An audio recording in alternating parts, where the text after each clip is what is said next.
As anyone who lives in Strata will tell you, it's always changing, it's always evolving, and it's always challenging. Later on, we'll be talking to Jane Hearn for the second part of our chat about the new Airbnb or short-term letting laws, and specifically the register that has been proposed. But right now, we're going to be talking about different forms of shared community living. I'm Jimmy Thompson. I write the Flat Chat column for the Australian Financial Review and edit the Flat Chat website. And I'm Sue Williams, property writer and author. And this is the Flat Chat Wrap.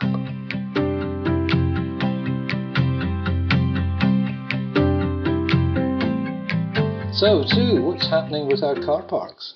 Well, it just seems to be that we're not needing our car spaces so much anymore. I mean, this is a generational change that we've talked about for a long time, but it finally seems to be catching up with us.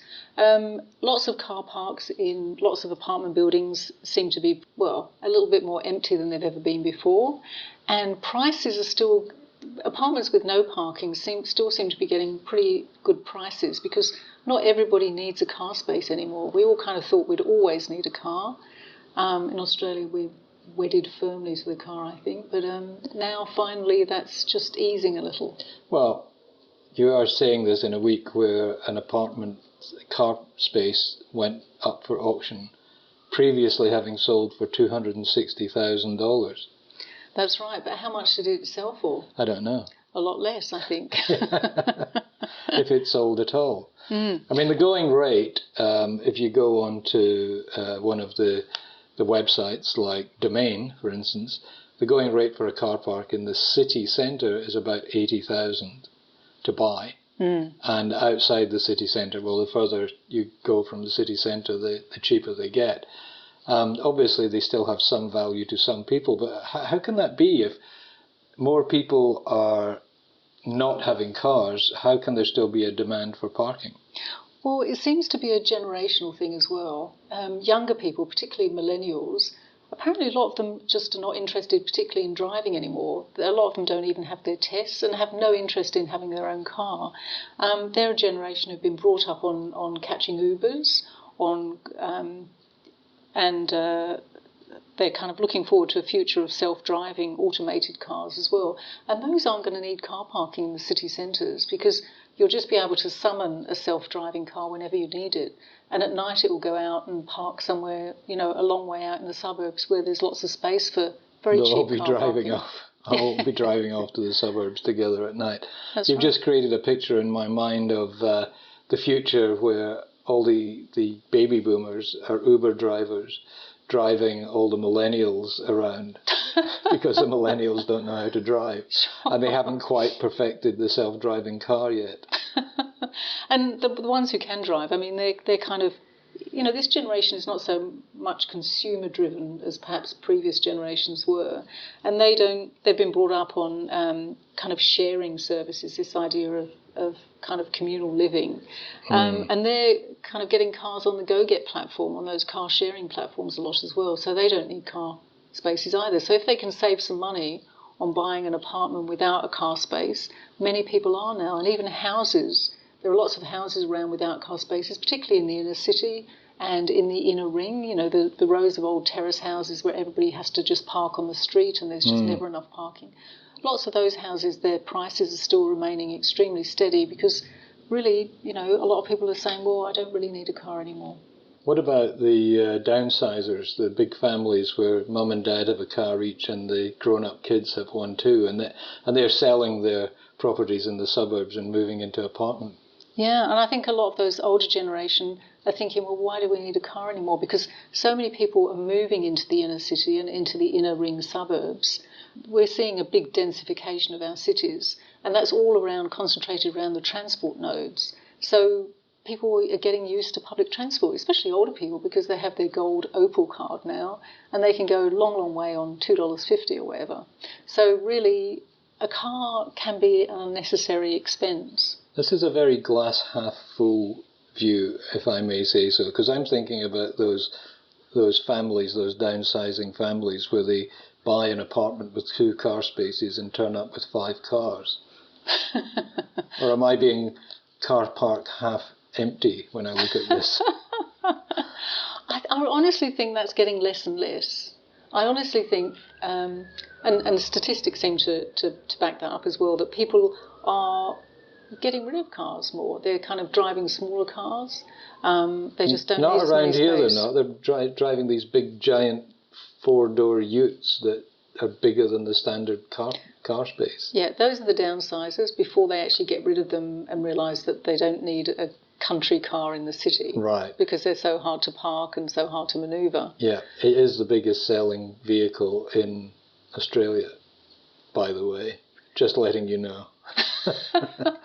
But obviously they're turning 4 cars into one very large car. That's what's happening. So that would explain your statistics, I think, maybe. So do you think that generally we are moving away from buying cars? I mean, are car sales generally dropping? I don't know, but if you look at apartment living, certainly apartment residents are buying fewer cars. Yeah, yeah. And I have friends myself who live in apartments who now have sold their cars and they're just saying, well, I'm not going to replace it anymore. I'm going to just get a go-get car whenever I need to drive to the mountains, or if I'm going away for a weekend, or I want to drive out from Melbourne somewhere. The rest of the time they get Ubers or they use public transport. Another aspect that's come up in the last couple of years is car space sharing.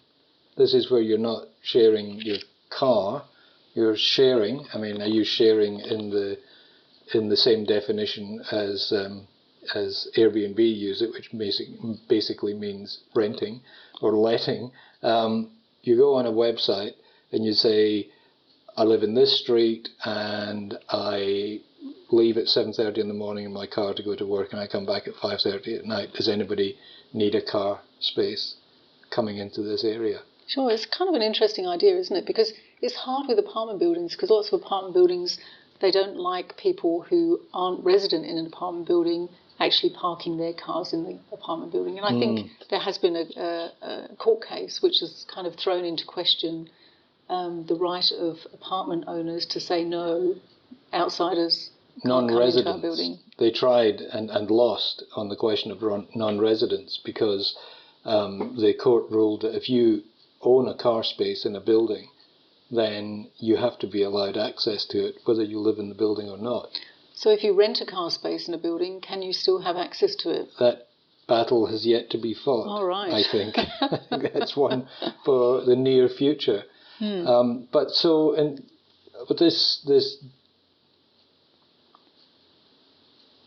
with this reduction in the use of cars, what's happening to the big commercial car parks? Well, interesting you asked that, because now we kind of, with space at such a premium in our cities, we kind of want to make the most of space. One of the big car parking companies, the biggest one, Secure Car Parking, they're starting up a pilot project later this month in Brisbane, and if it works, they're going to extend it everywhere, where they're doing pop-up homeless shelters in car parks as well. So they're installing kind of shower facilities, toilet facilities, hairdressing coming in. Wow. And they're putting up little beds or kind of, I don't know, swags or something like that in the car spaces, and people can come in there and sleep from 10 p.m. until 6 a.m. in the morning. Then they get them to leave, and then the car people can come back in. Wow. And presumably they have security as well. Yeah, absolutely. Yeah. Which is a great idea, isn't it? Because, they're sheltered from the rain and stuff, and they're going to be secure. They're not going to be beaten up, or, hopefully it's a really good idea. Putting homeless people into empty car parks works on so many levels. It's a joke. Oh, very funny. And the using them for homeless people brings us neatly to our next topic, which is affordable housing, and we'll be talking about that after this.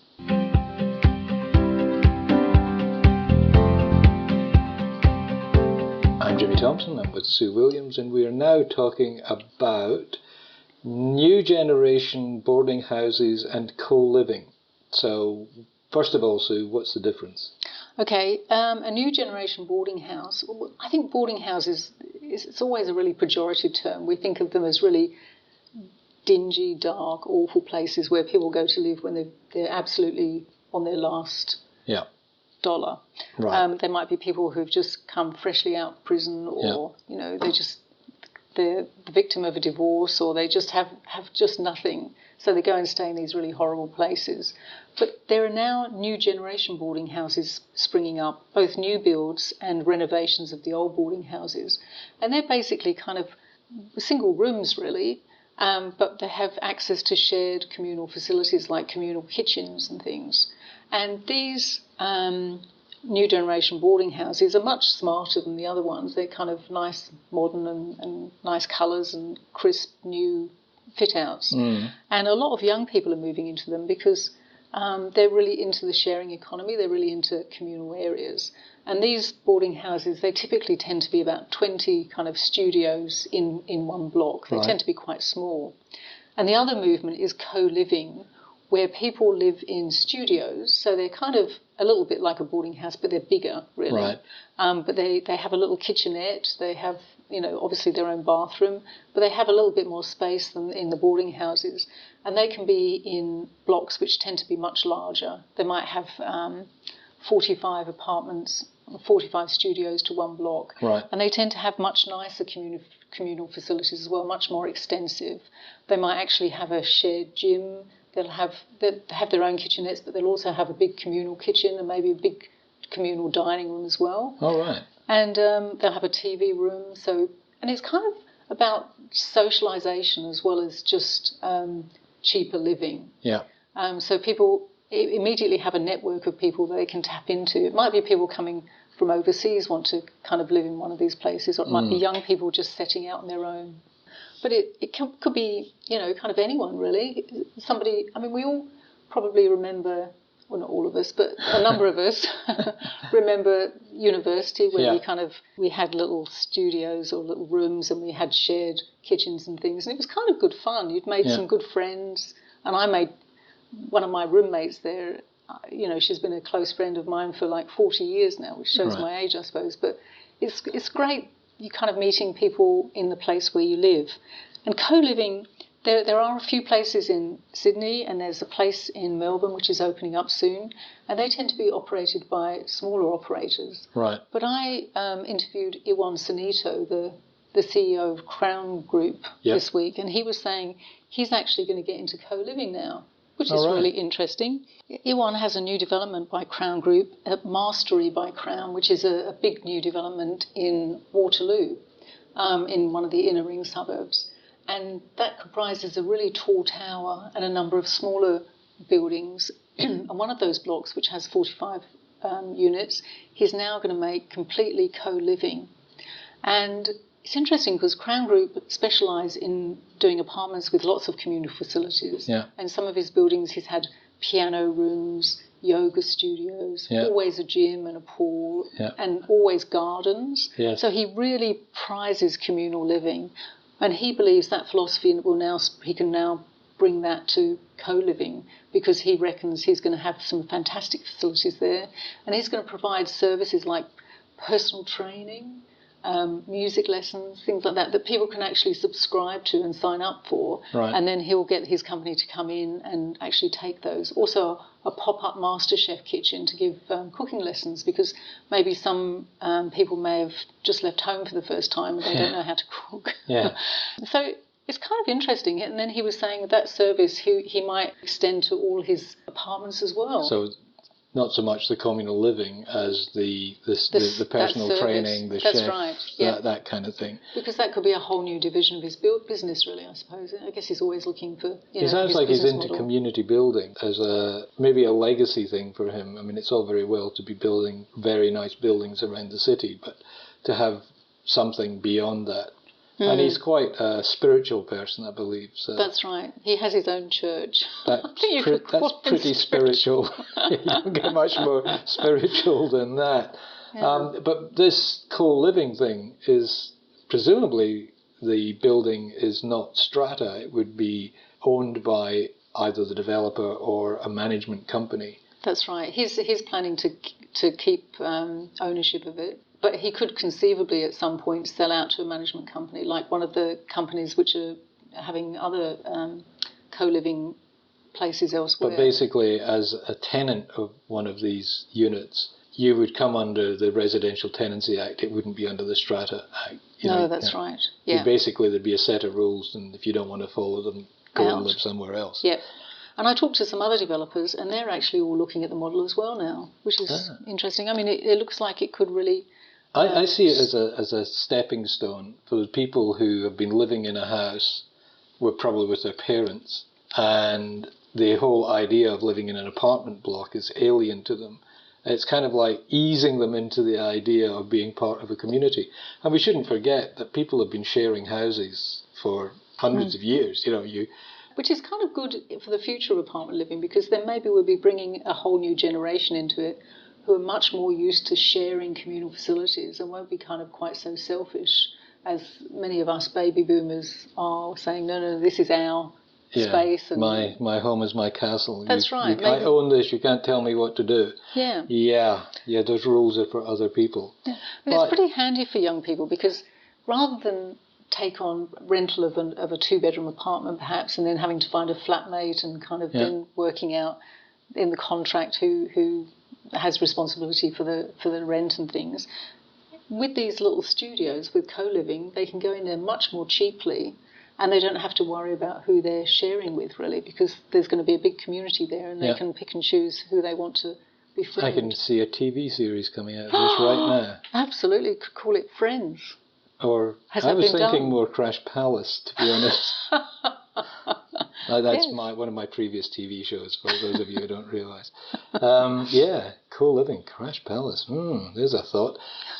Now, this has been going on for a while overseas. The UK and the States. And Hong Kong. It's proving really popular. Yeah. But there is a downside, you discovered. Well, it's interesting. When you look at some of the co-living blocks that already exist in Sydney, they're in kind of Stanmore, they're in the inner west, and there's one just open in Paddington.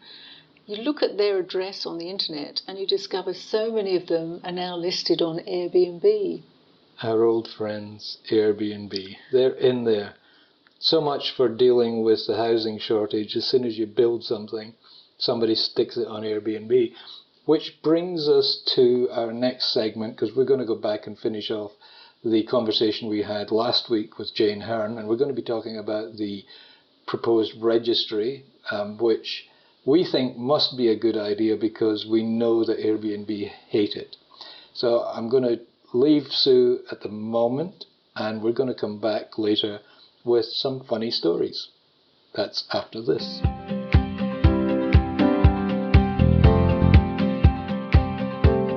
Last week we spoke to Jane Hearn, the Vice Chair of the Owners Corporation Network, about the new short-term letting regulations. We covered a lot of ground, including fire safety and planning regulations. What we didn't get round to was the plan to have a register of short-term letting properties. So picking up from last week, here's Jane with her thoughts on the registry. Does it worry you that it's going to be, according to the proposal that's out there for discussion, it's going to be managed by the industry? Well, I think this is something that's not entirely clear. The language is industry-led, and that, nothing happens by accident. So that language has been chosen specifically to convey something, but nobody actually knows what it's intended to convey.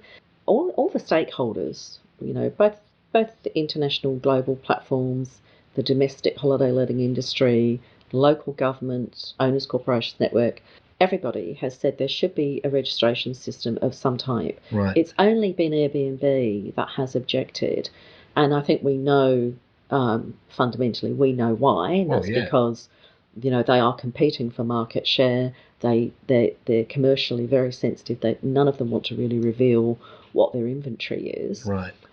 So there's that aspect to it.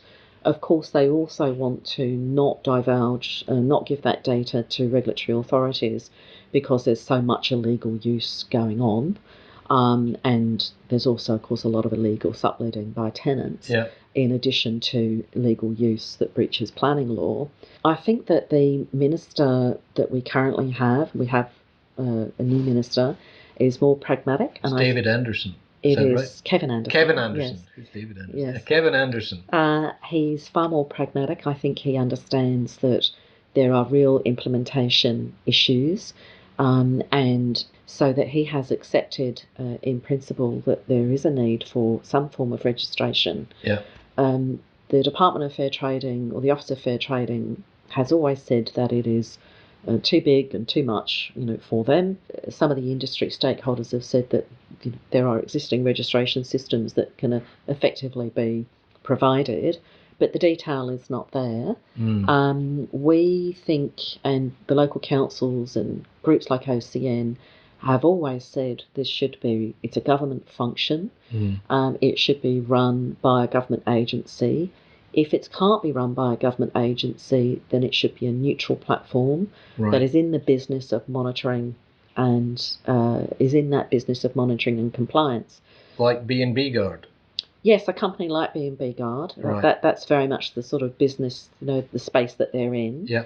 That's a different approach from just getting the data from individual platforms. Yeah. I think there's a lot more work to be done around this to make sure that New South Wales doesn't make the mistake of charging off and accepting what a platform is giving them without really looking at all of the issues about where and how that fits into a broader regulatory system. Yeah. That's not to create more bureaucracy or more red tape, but that's so that it's effective and it's efficient and it fits within the system, so that local government, for example, can work with the provider to design it so that we know we've got the data fields that we need, that they can actually go and have direct access into it, so that they can create their own disaggregated sort of reports for their local government areas as and when they need them. Things like that, that are features that are actually relatively easy to build. They already happen for other industries and other professional groups. So, we think this has been an issue that's just gone on for too long. It shouldn't have been so contested. Yeah. And what we don't want is that self-regulation, and what we see with self-regulation is what we have in construction defects. Yes, that worked really well, didn't it? Self-certification. That's right. It's been a huge success. That's right. Huge success. So we know that it doesn't need to be complicated. It needs to be a moderate cost.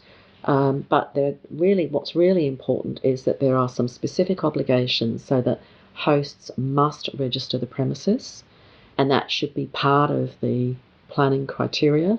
So it's absolutely clear that if it's not registered, it is not lawful. Yeah.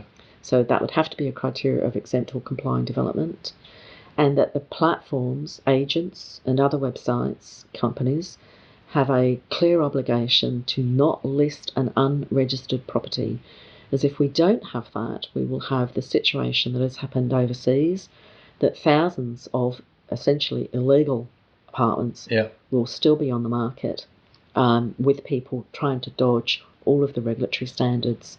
So having decided to take power away from the local council and create this kind of blanket approach with a statewide policy, the obligation is really on state government to make sure that the registry system is statewide, but that it is fit for purpose and it actually does the job. I think when you start talking about penalties, it's very easy to sound very punitive and very anti, but the fact of the matter is that we create regulatory systems and they have penalties to back them up, because it sends the clear message: we're doing this for a reason. There are sound public policy reasons for doing it. There's a clear public interest in maintaining these standards, and we need to be able to enforce it, and the only way you can enforce it is with a penalty. So, I think we accept that in all areas of our life. We register our cars, and we accept that there are very serious consequences for not doing so. We register our dogs. We register our swimming pools.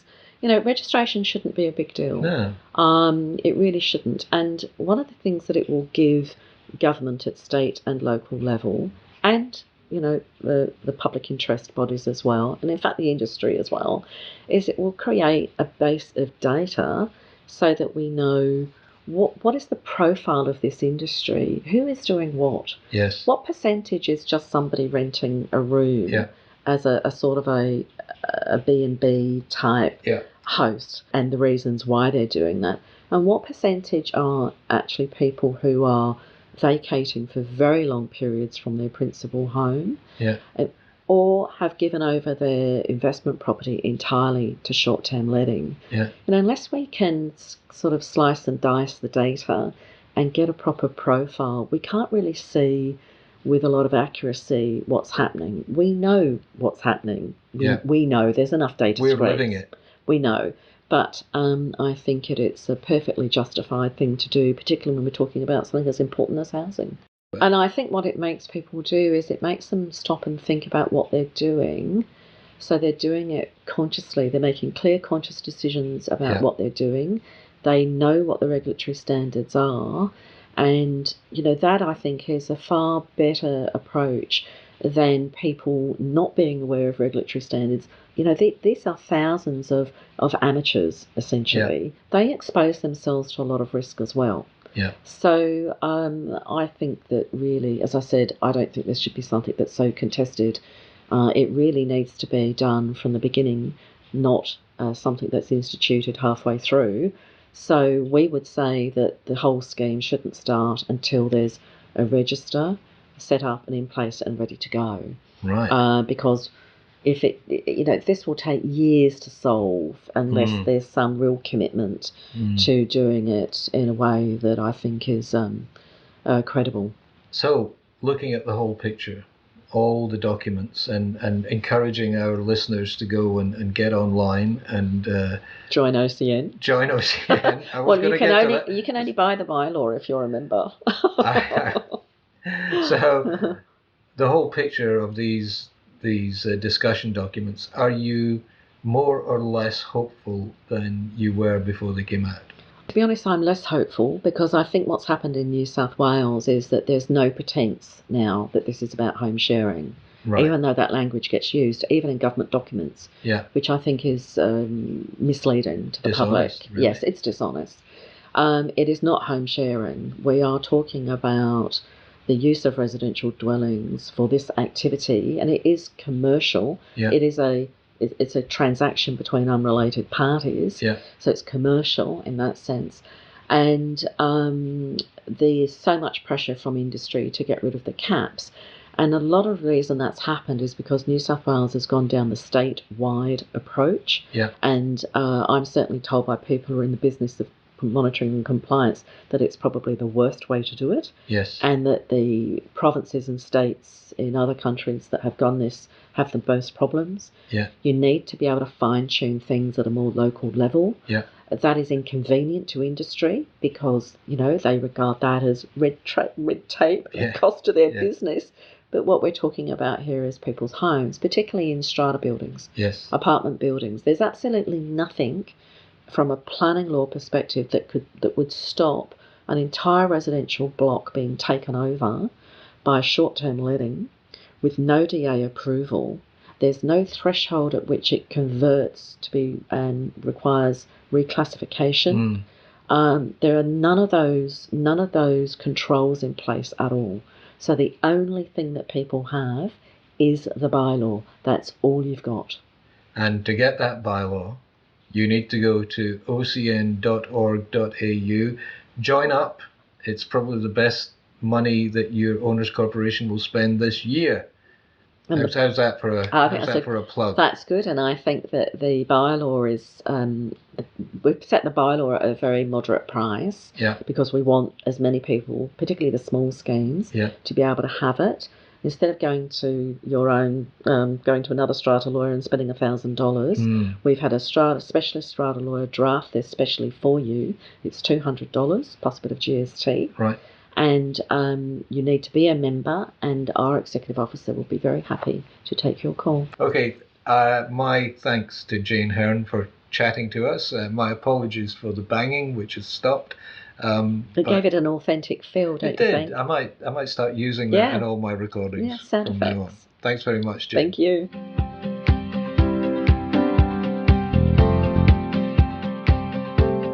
Our thanks to Jane for that contribution. It's all very interesting. It'll be fascinating to see how it pans out.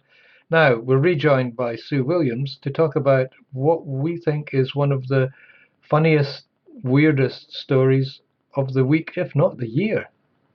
Well, that was an amazing story, wasn't it, about Jackson's Landing in Piermont in Sydney, about the building manager who managed to kind of build his own apartment in the bowels of one of the car parks of the building. Yeah. And who was pilfering stuff from everybody else's car spaces and from their apartments, I think, as well. Yeah. And he built himself this absolute Aladdin's cave.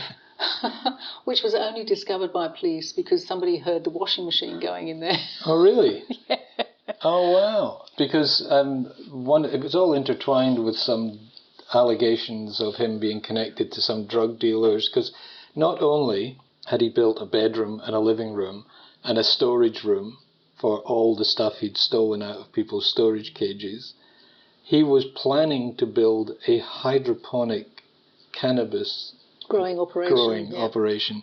I mean, this guy, he would be up for Entrepreneur of the Year, wouldn't he? Absolutely. Well, maybe once he gets out of jail. It certainly makes our building manager of our building look a bit slack. Yeah, well, honest would be the first thing that strikes me. I mean, this guy was in charge of 4 buildings, and down in Piermont, down Jackson's Landing, and the 2 reactions from people, and they were both almost exactly the same wording, but one was a complaint and one was praise. And they were both saying he was always here. He was always around. And some people were saying it was fantastic. You know, you needed anything done, he would get it done. He would look after the tradespeople, and it was great to have this guy around. And the other people were saying, wow, it's like, he's stalking us. That's right. and the thing is, he was, because he'd wired up their security cameras down to his little lair in the bowels of one of the buildings. Yeah, so he could see who was coming and going. Yeah. He might be letting in tradespeople, but he'd be taking out a lot more than he would bring in. He could see who was going to work and have a little rootle around in their storage cages and things. You just realise what an element of trust there is in building managers, and you know that there's no qualification. And they probably don't do police checks on them either. Well, maybe some building companies do, but possibly not all of them. I think they will be starting that quite soon. And although this guy had, as far as I know, he'd never been convicted of anything in the past, or maybe some minor things, but I think he just kind of maybe lost the plot a little bit, and he's confessed to everything. He's admitted to everything. Yeah. So he's in custody. He's basically said, yep, you got me, bang to rights. Wow, I wonder how many years it's been going on. 2 or 3 at least. He was building his home units out of water tanks. Wow. I mean... Did nobody notice? Well, no, not until, as you say, the washing machine started going where a washing machine wasn't supposed to be operating. Yeah. But, you'd have to think that all over Sydney right now, television writers are sitting down devising plots about the weird guy who lived in the basement. I mean, it reminds me of where we used to live once. A homeless man set up home in a car space. It was kind of one of those car spaces where somebody had... it was a cage. Cage, yeah. So you could see inside it, but you didn't have access to it. And he'd kind of filled it with lots of old clothes and things. Yeah, you and couldn't he was actually sleeping in there. Yeah, he'd stacked so much on the inside. Yeah. And it was sad because you couldn't have him. He was a fire risk apart from anything else. But he was quite a good neighbour. I mean, there was never any noise or nuisance or anything. So well, he wasn't playing his stereo very loudly at night because I don't think he had electricity in there. But yeah, it's sad. I mean, that's one of the sad things, and it comes back to what we were saying before about homelessness. People just desperately... And car parks. Homelessness and car parks. There's a connection. So our government needs to get onto it right now. Pop up shared accommodation. But you know what will happen as soon as they make it effective. They'll go on Airbnb immediately. Oh. Thanks again, Sue, for coming in and having a chat. Pleasure, Jimmy. And we'll be talking to you soon.